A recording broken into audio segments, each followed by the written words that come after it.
Hello everyone, a very good evening to all of you. Hope all of you are doing well and welcome to everyone in 5 minute seated crack series. आज I guess day number 5 है. English pedagogy हम discuss कर रहे हैं 5 minute series में. Okay, so let's start our video.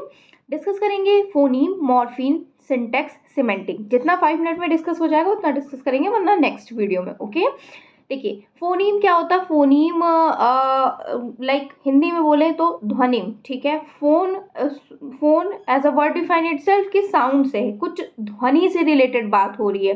ठीक है, तो फोनीम को हम बोलते हैं कि स्मॉलेस्ट यूनिट ऑफ साउंड. जैसे कि कुछ बोला, चा, खा, का, फा, ये सारी चीजें जितनी भी हुई ये फोनीम हुई, कुछ साउंड प्रोड्यूस कर रही हैं, है ना. कुछ साउंड प्रोड्यूस हो रहा है, स्मॉलेस्ट यूनिट ऑफ साउंड है चा, खा, पा, फा, मा. ये इससे छोटा कोई भी नहीं हो सकता है ना. इससे छोटा साउंड कोई और चीज नहीं प्रोड्यूस कर सकती, इसलिए बोलते हैं स्मॉलेस्ट यूनिट ऑफ साउंड. और phoneme as a word define itself कि फोन से रिलेटेड, फोन में हम क्या सुनते हैं, वॉइस, है ना. फोन लगा के हम क्या सुनते हैं, वॉइस, साउंड. ठीक है, तो अब क्वेश्चन कहाँ से बनता है आपका. क्वेश्चन ये बनता है आपके टोटल 44 फोनीम्स होते हैं. कितने? टोटल 44 फोनीम्स होते हैं. इसमें 20 वोवेल साउंड होती हैं और 24 आपकी कंसोनेंट साउंड्स होती हैं. ठीक है, क्या होती हैं, कंसोनेंट साउंड्स होती हैं, और 24 और 20 वोवेल साउंड होती हैं. आप सभी को पता है 26 अल्फ़ाबेट होते हैं, तो ए ई आई ओ यू 5 वोवेल, 20 तरह की 20 वोवेल साउंड्स प्रोड्यूस करते हैं. 5 वोवेल 20 वोवेल साउंड्स प्रोड्यूस करते हैं. और जो आपके 21 कंसोनेंट है वो 24 कंसोनेंट साउंड्स प्रोड्यूस करते हैं. ठीक है, क्वेश्चन आपका बार बार यही आता है कि कितने वोवेल साउंड होते हैं, कितने कंसोनेंट साउंड होते हैं. यहाँ से नंबर ऑफ टाइम क्वेश्चन आया है. आप अगर PYQ उठाएंगे तो आपको इजीली पता चल जाएगा. ओके, ठीक है. अब हमने कल ही डिस्कस किया था डिप्थोंग. डिप्थोंग मतलब 2 वोवेल साउंड, जैसे ओ, ऑयल, ओ और आई का साउंड प्रोड्यूस हो रहा है. और मोनोस्थोम 1 का, मोनो मतलब 1, डिप मतलब डिप्थोंग मतलब 2. ठीक है, अब हम दूसरा डिस्कस करते हैं मोर्फीम.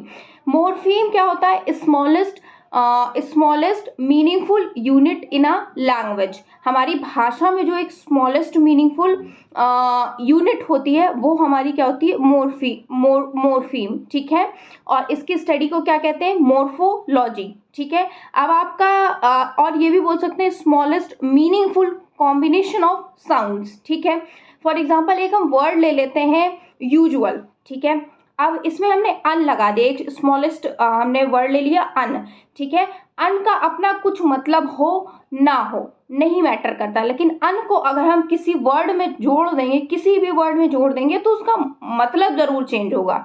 यूजुअल, ठीक है, इसमें अन को जोड़ दिया अनयूजुअल.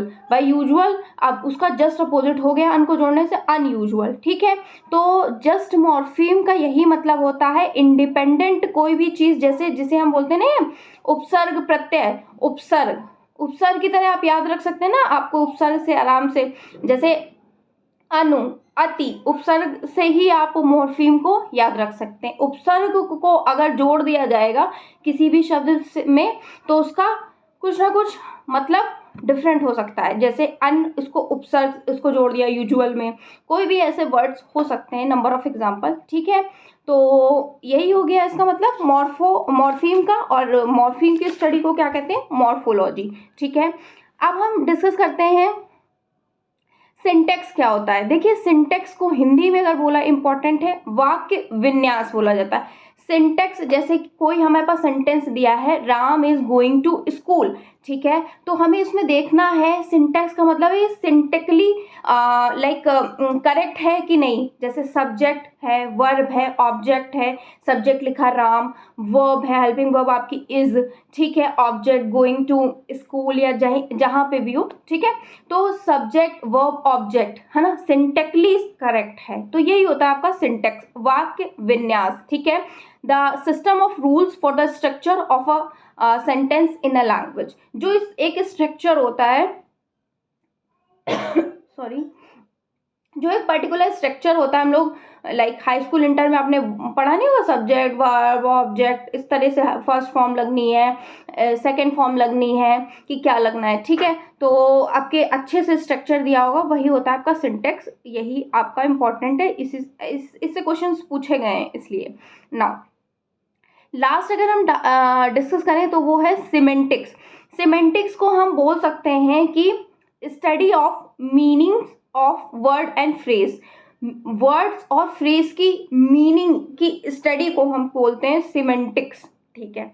अब देखिए, जैसे आपने कुछ बोल दिया, सिमेंटिकली करेक्ट है या नहीं, जैसे किसी ने बताया कि माई नेबर हैज एक्सपायर्ड, तो देखिए एक्सपायर्ड ये सिमेंटिकली करेक्ट नहीं है, क्योंकि एक्सपायर जो होती हैं वो क्या होती है, मेडिसिन होती हैं। एक्सपायर इंसान कभी एक्सपायर नहीं होता, उसकी डेथ होती है, या फिर एक्सपायरी के केस में आपकी मेडिसिन होती है, इतने से इतने तक एक्सपायर होंगी, तो ये सिंटेकली रॉन्ग है, ठीक है।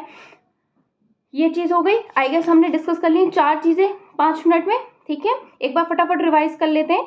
Phoneme smallest unit of sound, जैसे चा, का, फा, मा, इससे छोटा अब नहीं हो सकता, ठीक है। और 20 आपकी वोवेल साउंड है, 24 कंसोनेंट साउंड है, 5 वोवेल से 20 वोवेल साउंड, और 21 आपके कंसोनेंट से 24 कंसोनेंट साउंड्स प्रोड्यूस होती हैं, ठीक है। मॉर्फीम क्या होता है आपका, जैसे अन है, ठीक है, इसको एक वर्ड में जोड़ दिया तो आपका उसका मीनिंग जरूर चेंज हो जाएगा, है ना, उपसर्ग की तरह आपको मैंने याद कराया था, ठीक है। सिंटेक्स वाक्य विन्यास, सब्जेक्ट वर्ब ऑब्जेक्ट, ये वाली। सिमेंटिक, जैसे कि मैंने बोला एक्सपायर्ड, तो मेडिसिन हैज एक्सपायर्ड, ये सही है सिमेंटिकली, ठीक है, medicine has expired. So I guess आपको समझ में आ गया होगा, अच्छा लगा होगा। 5 मिनट सीरीज में हम सब कुछ बहुत कुछ डिस्कस करने वाले हैं, और अभी एसएसटी की भी क्लास स्टार्ट होगी पेपर 2 के लिए, तो आप मेरे चैनल से जुड़ना चाहते हैं तो जुड़िए, ठीक है, इससे मुझे भी मोटिवेशन मिलेगा, आपके लिए भी हेल्पफुल होगा। और यूपी टेट सी टेट मैं क्वालिफाइड हूँ, और करेंटली आर ओ की प्रिपरेशन कर रही हूँ, क्योंकि अभी वैकेंसी यूपी में आ नहीं रही, उसका वेट कर रही हूँ यूपी सुपर टेट की, ठीक है। तो और स्टडी व्लॉग यही सब टीचिंग से रिलेटेड मैं अपने चैनल पे अपलोड करती हूँ। So it was in this video, meet you in my next video, till then bye.